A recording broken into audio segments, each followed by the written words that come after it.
Assalamu alaikum, ladies and gentlemen, peace be upon you all, and welcome to another episode of Islam in Focus.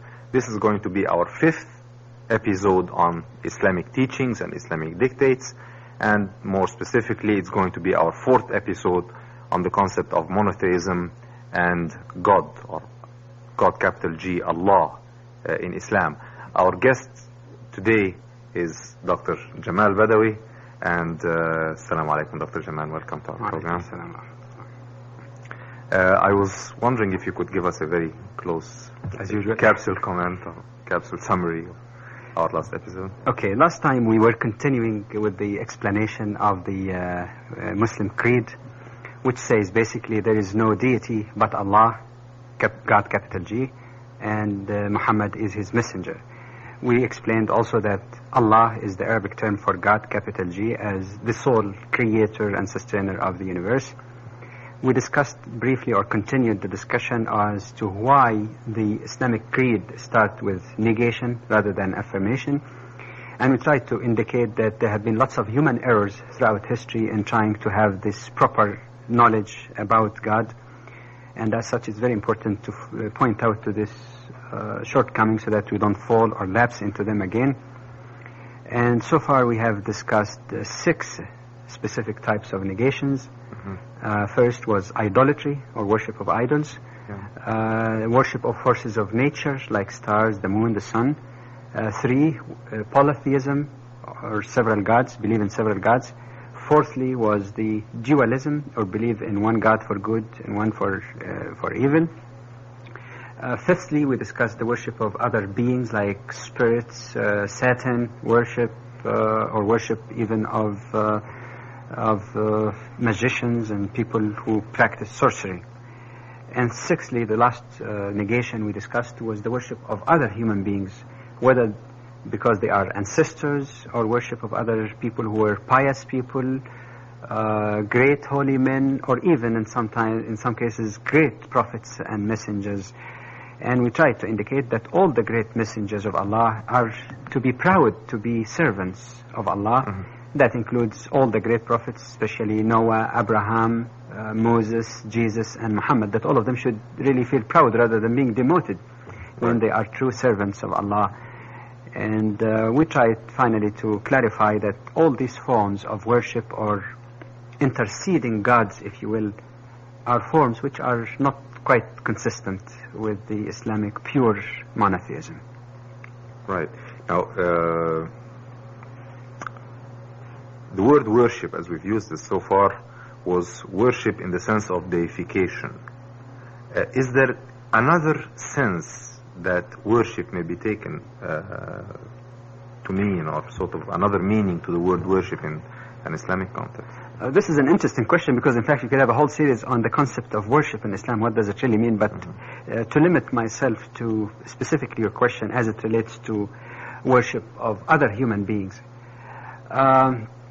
According to Islam, blind obedience to other human beings, the refraining from using our Allah-given intellect and human faculties in searching for the truth, is some kind of form of worship of those individuals. Perhaps I could illustrate this by a little story that happened 1400 years ago during the lifetime of Prophet Muhammad. At that time, one passage was revealed in the Quran, namely 9:31, chapter 9, verse 31. And that passage reads, talking about people who followed their religious leaders prior to Islam. They have taken as lords besides Allah their clergy, that's priests and anchorites. So one of the companions of the Prophet by the name of Adi ibn Hatim, who had some knowledge or background about Christianity came to the Prophet. And he came to him and he said, "O Messenger of Allah, it is not true that those people really worshipped their priests or anchorites or clergy." So the Prophet asked him, he said, "Didn't some of those religious leaders make unlawful things that God made lawful?" He said, "Yes." He said, "Right. Didn't they take authority by also making lawful things which God made unlawful?"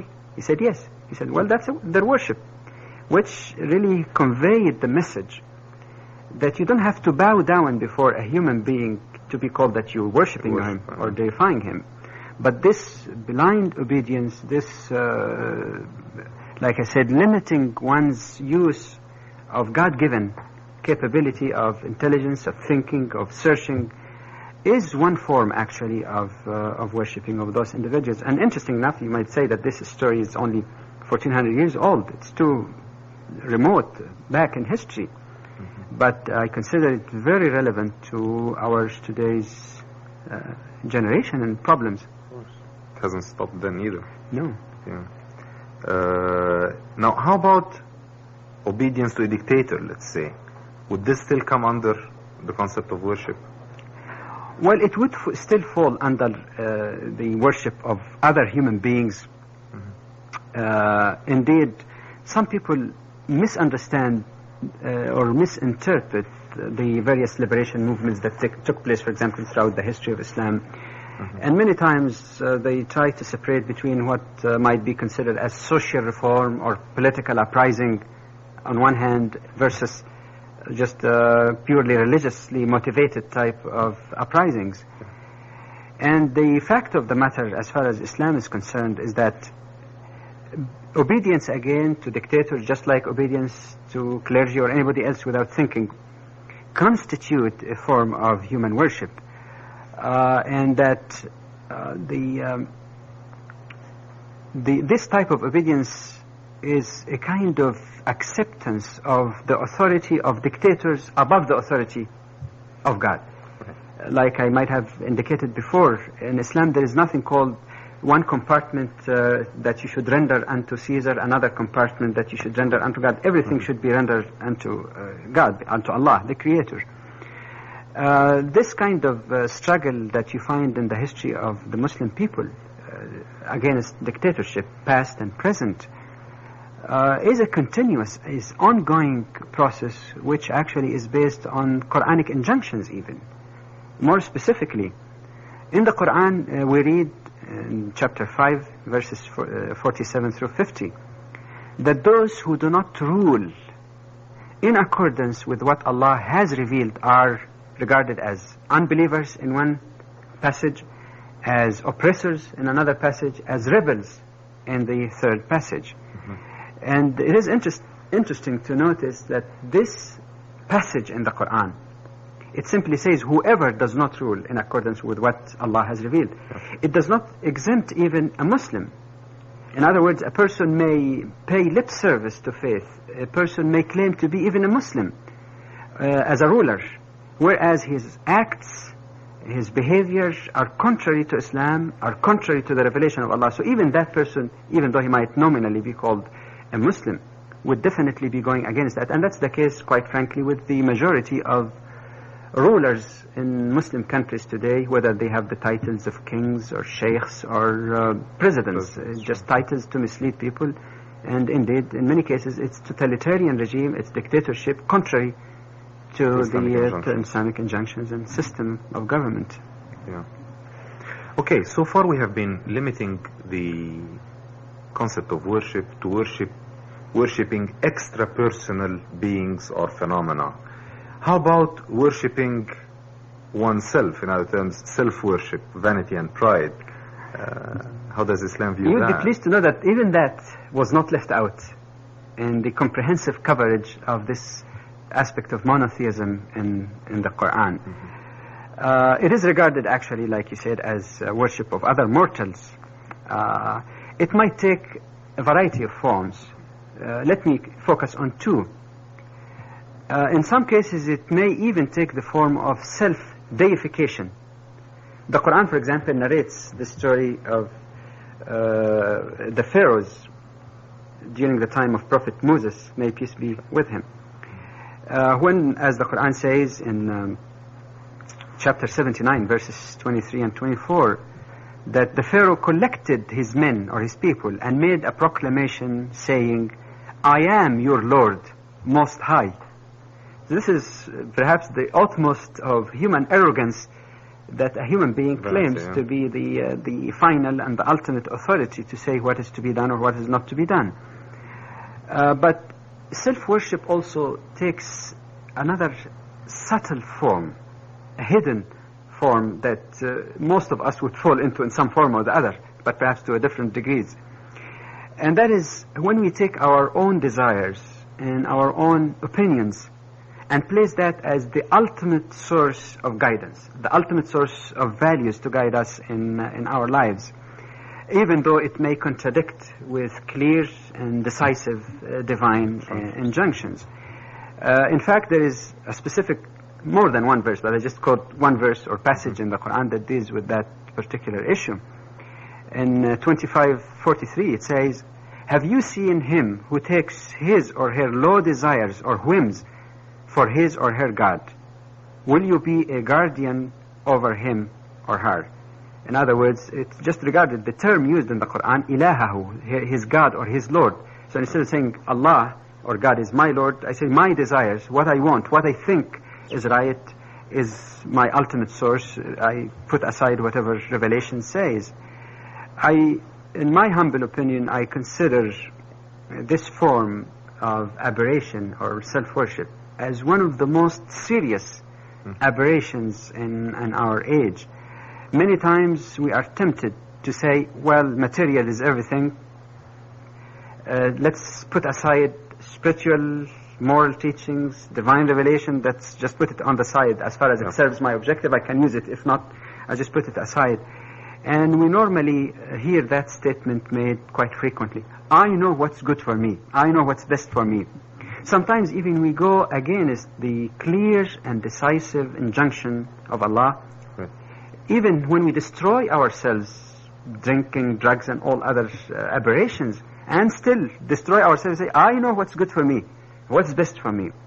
Again, like I said, placing what we think is right, what we think is good, as a supreme arbiter, as supreme and above what God himself tell us what should be. Okay, in the negation part of our creed, I think there is one concept still left, albeit a little bit esoteric, but I think it should be included here, and we should mention something about it, and that is the concept of pantheism, where God exists in everything and everywhere. How does Islam view that idea? I think this kind of argument mixes as a philosophy between two different things.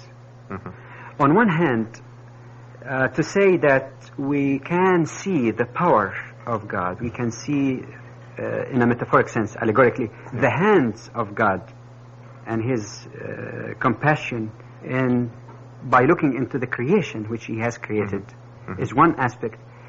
And to argue that because God created everything and his power is manifested in everything, then God must be inside or or incarnated in everything. I think these two should not be mixed. From the Muslim standpoint, and this relates to one of the earlier series, that we said that the Quran implores us, encourages us indeed, to look into ourselves, to look into our environment, to look into the universe at large. And by finding the functioning and operation of all of these things, we are bound to find out that there must be a designer, there must be a compassionate, all-powerful creator behind all that. But this doesn't mean that he is in the sun or he is in the moon or in other human beings. This kind of aberration is simply carrying the powers of God, or carrying the argument too far. Extremism, in some kind of extreme, which is not acceptable to the Muslim altogether. Great. So I think that takes care of the negative part of our creed, and it's time now to start looking at the affirmative attributes of Allah from an Islamic standpoint. And I was wondering if one could possibly define Allah, so to speak, if the term applies from an Islamic standpoint. There's a problem when you use the term define, mm-hmm. because anything that is definable by definition must be limited, must be finite. That's right.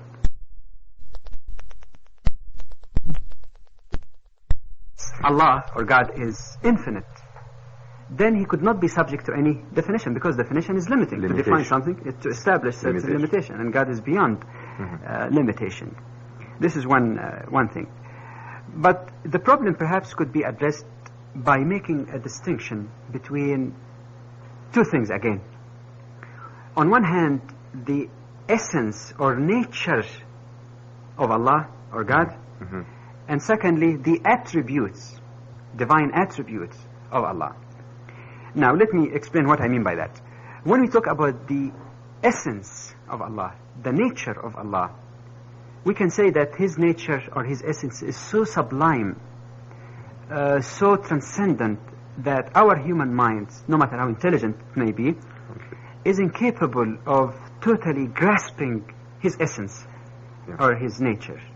However, as far as attributes of Allah or attributes of God, these are or could be within reasonable reach, within at least reasonable understanding as far as our human comprehension goes. And I say relatively because, again, when you talk about attributes of the infinite, you can't really separate attributes totally from the essence, but at least this conceptual distinction could be quite useful. Sometimes people would wonder, how could we fail to understand the essence of God and only know about His attributes or manifestations or power? But what we forget when we make this argument is that even in physical, tangible things, sometimes we are not really able to define their essence. Electricity, atomic energy, many others. You can explain a great deal about electricity, how it works, or atomic energy, but can you really describe the essence of electricity, the essence of atomic energy? See? So we can't even reach that. A human being, you can't describe a human being, say he's that tall, that big, he weighs that much, his face looks this or that. Fine. But can you, even with the best knowledge of psychology and psychiatry, understand the essence of a human being? Can you understand your own essence as a human being? So what I'm saying here is that even in physical and tangible things in this universe, we are not capable to penetrate our understanding to understand fully their essence. How about understanding the essence of the Supreme Being, of the infinite? It becomes a metaphysical problem. It becomes a very difficult problem to try to materialize. As a matter of fact, even when we limit ourselves to using attributes rather than the essence, we found ourselves faced with another problem, and I was wondering if you could comment on that. And the problem is, if we talk about Allah being finite ourselves and being limited ourselves and being relative ourselves, we have to use relative terms that are understandable within our own vocabulary, so to speak. So we start using terms that have human connotations. How do we reconcile those two when we see that God sees, God hears? These are all terms that we understand very much in our own human context or perception. How do we bridge that gap when we start using those terms in reference to Allah? I think you're quite right when you pointed to the fact that no word, in any human language, Arabic, English, whatever, can really be totally accurate in conveying something, even about the attributes of deity, of Allah. However, in His infinite mercy, Allah has communicated with us in a way that we could understand. So, like you said, again, using terms which might not have exactly the same human or material meaning, but it would be useful, though, that these terms are used to give us some understanding or some perception about God, not of God, about God Himself.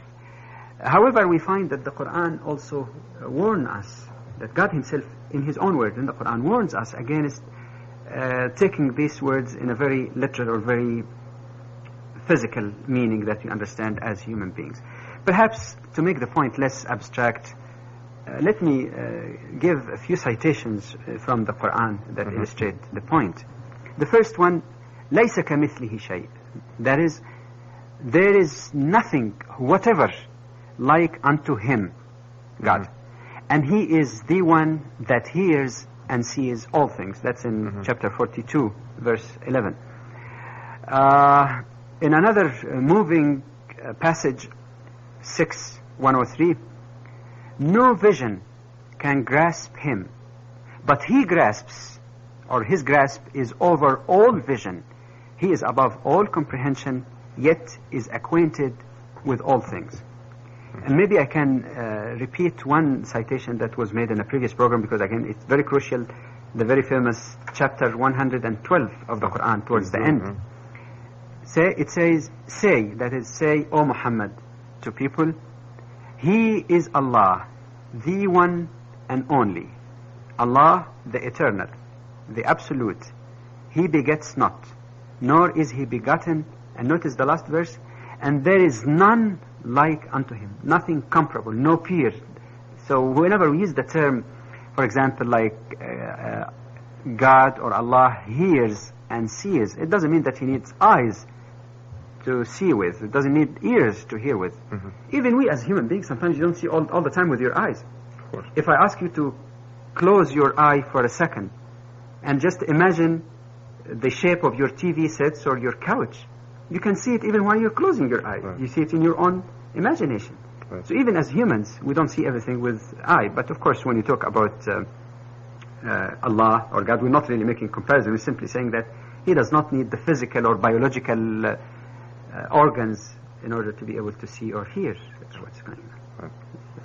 Now, it is clear that we are trying to put or emphasize the dissimilarity between God and his creatures, which brings us to a touchy question, a very relevant and important one, however, and that is, how does the Muslim reconcile himself or view the biblical statement referring to God having created man in his own image? How do we view that statement? How do we actually understand it, accept it, or lack of acceptance, whatever? You're referring to the first chapter in Genesis which says that God said, let's create man in our image, after our likeness. Right. That's what you're referring Exactly. to. Well, a Muslim sees two problems with this type of statements or any similar statement like that. First of all, that as we indicated before, Allah or God, capital G, does not have any image because he's not physical.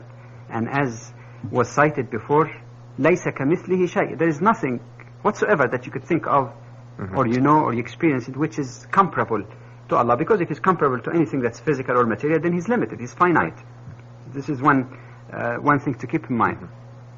So from the Muslim standpoint, it is erroneous to reduce the infinite to any finite form, including even finite type of image.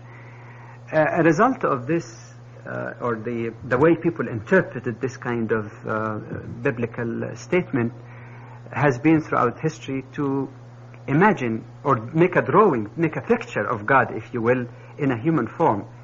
In a recent issue of the Time magazine, dealing again with the new theological argument about God, the magazine reproduced 4 paintings, 4 pictures that people imagined as belonging to God, mostly Christian artists, including Michelangelo. The Sistine Chapel, the famous Right, Sistine Chapel. exactly. And in all of them, invariably, it's a figure of, or a face of a man, relatively older man, you know, with beard, and the shape would vary, but it's basically an image of a man, because again, apparently these people would go back and read the Genesis and say, all right, God created man in his own likeness or in his own image, so God must look like a physical. This is not acceptable to the Muslim. In fact, this kind of configuration of deity, of Allah, raises a number of questions. When you look at this picture in the Time, for example, you're entitled to ask a number of questions. Number one, why a picture of a man, not a woman? Right. All of them had beards, so it's no way that you could say it's a woman's. Yeah. Why a picture of a white, not a black, for example, or yellow? Right. Why that picture shows a feature of a face which is mostly Greco-Roman rather than Chinese, Japanese, African, or someone else? See, you open a whole can of worms once you reduce God to a certain image which is quite limited by its very nature. Fortunately for the Muslim, this problem never arises. Many of my Christian friends, for example, ask me, okay, when you think about Allah or God, capital G, do you have any mental picture of him, something similar to this painting? I said, no, I need not. Right. The spiritual image is much more valuable, more important, and more befitting. Again, I'm using image again in a very allegorical sense, not that you have any picture in mind, because he's unlimited. How could you have an image? Of course, exactly. Yeah. It sometimes it feels tempting. Say, why you think about something abstract? Maybe when you reduce it to physical, you can identify with it. But that again is a very serious error, also because you're limiting, you're destroying the whole notion of the transcendence and dissimilarity of God to his creatures. Now, keeping these precautions in mind, can you explain to us some of the more specific divine attributes of Allah that are used by Muslims in the Quran, for instance? Well, obviously, of course, when you talk about the attributes of Allah, you're talking about the Creator. So creation perhaps would come as one of the foremost attributes of Allah or God. This can be explained best by referring even directly to the Quran. For example, in 6:102, it says, "That is Allah, your Lord. There is no God but He, the Creator of all things." Period. All things. No partner, no helper. Right. In the Quran, we also find that creation and sovereignty go hand in hand. Yeah. So not just create and leave, like some philosophers believe that God created the universe and then forgot about it or withdrew. Not at all in Islam. In the Quran, we read, "Ala lahu al-khalq wal-amr." That's in 7:53. Is it not His to create and to govern or command? Also in 42:12. To Him, that is to Allah, belong the keys of the heavens and the earth. This is one aspect of, or one fundamental attribute, if you will. Yeah. Well, I think at this point I'll have to stop because we have about only 1 minute left. And I'll ask you, Dr. Badawi, to join us, I guess, next week, and we'll continue with the attributes, the positive attributes, the affirmative attributes of Allah in Islam. And we hope, ladies and gentlemen, that we'll see you next week. Until then, please, if you have any questions whatsoever, whether on the episodes or their contents, or even on Islam in general, don't hesitate to write us on Islam in Focus, Post Office Box 116, Dartmouth, Nova Scotia. Until we meet you next time, God bless you. Assalamu alaikum wa rahmatullahi wa barakatuh.